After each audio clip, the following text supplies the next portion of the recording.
Muito bem, vamos dar continuidade aqui à correção do Enem 2012, tá certo? Então, vamos aqui para a questão 5.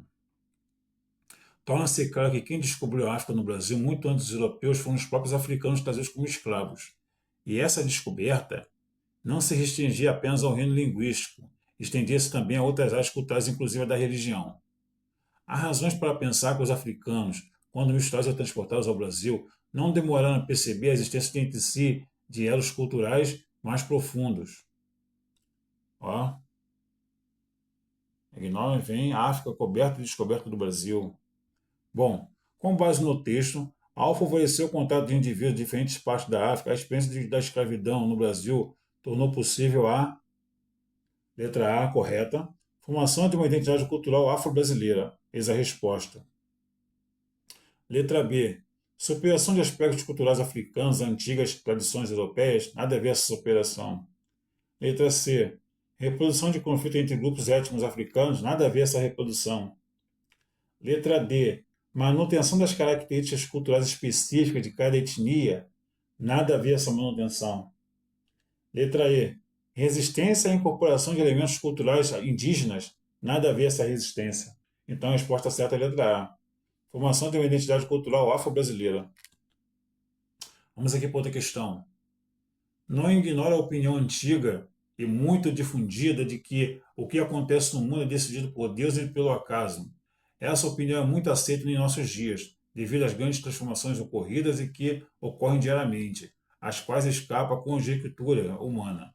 Não obstante, para não ignorar inteiramente o nosso livre-arbítrio, que o que se pode aceitar é que a sorte decidirá metade dos nossos atos, mas o livre-arbítrio nos permite o controle sobre a outra metade. Nicolau Maquiavel, obra O Príncipe. Aqui ele fala, nesse texto ele fala sobre a sorte e o livre-arbítrio. O enunciado. Em O Príncipe, Maquiavel refletiu sobre o exercício. Ih, rapaz, mosquitinho aqui. Em O Príncipe, Maquiavel refletiu sobre o exercício do poder em seu tempo. No texto citado, o autor demonstra o vínculo entre seu pensamento político e o humanismo renascentista ao, letra A, valorizar a interferência divina nos acontecimentos definidores do seu tempo. Interferência divina? Deixa para lá. Letra B. Rejeitar a intervenção no acaso nos processos políticos? Nada a ver também. E a letra C. Afirmar a confiança na razão autônoma como um fundamento da ação humana. Pessoal, essa é a resposta, bom? Olha o enunciado. Em O Príncipe, Maquiavel refletiu sobre o exercício do poder em seu tempo. No texto citado, o autor demonstra o vínculo entre seu pensamento político e o humanismo renascentista ao afirmar a confiança na razão autônoma como fundamento da ação humana. Essa é a resposta. Letra D. Romper com a tradição que valorizava o passado como fonte de aprendizagem? Nada a ver. Letra E. Redefinir a ação política com base na unidade entre fé e razão? Não, não. A sorte e o livre-arbítrio. Beleza? Vamos aqui para outra questão. Questão aqui 35.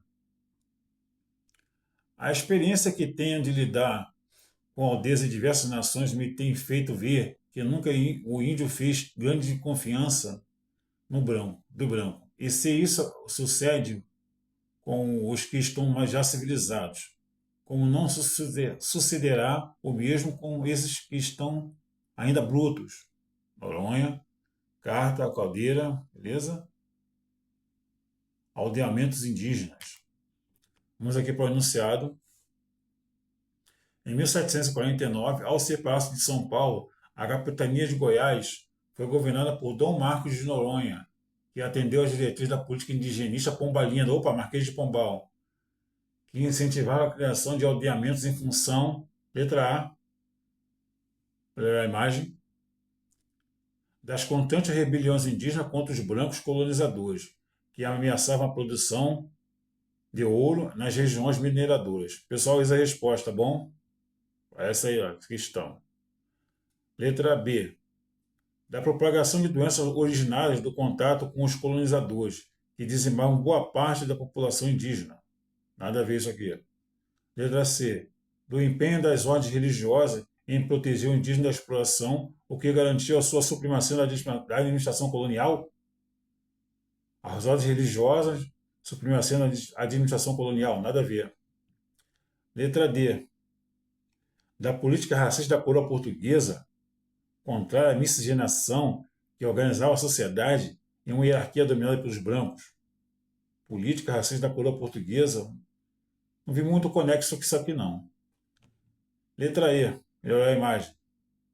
Da necessidade de controle dos brancos sobre a população indígena, objetivando sua adaptação às exigências do trabalho irregular. A botar o índio como trabalho regular na sua própria terra. Nada a ver. A resposta certa aqui, pessoal, é a letra A, tá certo?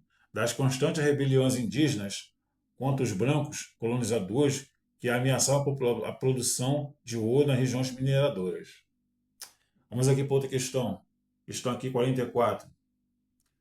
Próximo da igreja dedicada a São Gonçalo, nos deparamos com uma impressionante multidão que dançava ao som de suas violas. Tão logo viram o vice-rei, cercaram e obrigaram a dançar e pular, exercício violento e pouco apropriado tanto para a sua idade quanto para a sua posição. Tivemos nós que entrar na dança, ou por bem ou por mal, e não deixou de ser interessante. Ver numa igreja padres, mulheres, frades, cavaleiros e escravos a dançar e pular misturados e a gritar a plenos pulmões: Viva São Gonçalo do Amarante! Beleza? As festas no Brasil colonial. Bom, o viajante francês, ao descrever suas impressões sobre uma festa ocorrida em Salvador em 1717, leia-se século XVIII, demonstra dificuldade em entendê-las, porque, como outras manifestações religiosas do período colonial, ela, letra A, seguiu os preceitos advindos da hierarquia católica romana. Nada a ver isso aqui. Letra B. Demarcava a submissão do povo à autoridade constituída. Submissão do povo à autoridade constituída. Deixa para lá. Letra C. Definia o pertencimento dos padres às camadas populares. Definia o pertencimento dos padres às camadas populares. Nada a ver, pessoal. Letra D. Afirmava um sentido comunitário de partilha da devoção. Eis a resposta, pessoal. Mais uma vez aqui anunciado. O viajante francês, ao descrever suas impressões sobre uma festa ocorrida em Salvador em 1717, demonstra dificuldade em entendê-las, porque, como outras manifestações religiosas no período, ela, melhor a imagem, afirmava um sentido comunitário de partilha da devoção. Eis a resposta, pessoal. Letra E. Harmonizava as relações sociais entre escravos e senhores. Harmonizava as relações sociais entre escravos e senhores. Harmonizava. Tá de brincadeira, né? Então, pessoal, a resposta certa é a letra D, tá bom?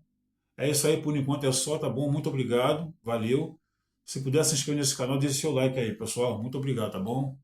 Por enquanto é só isso, tá? Valeu, tchau.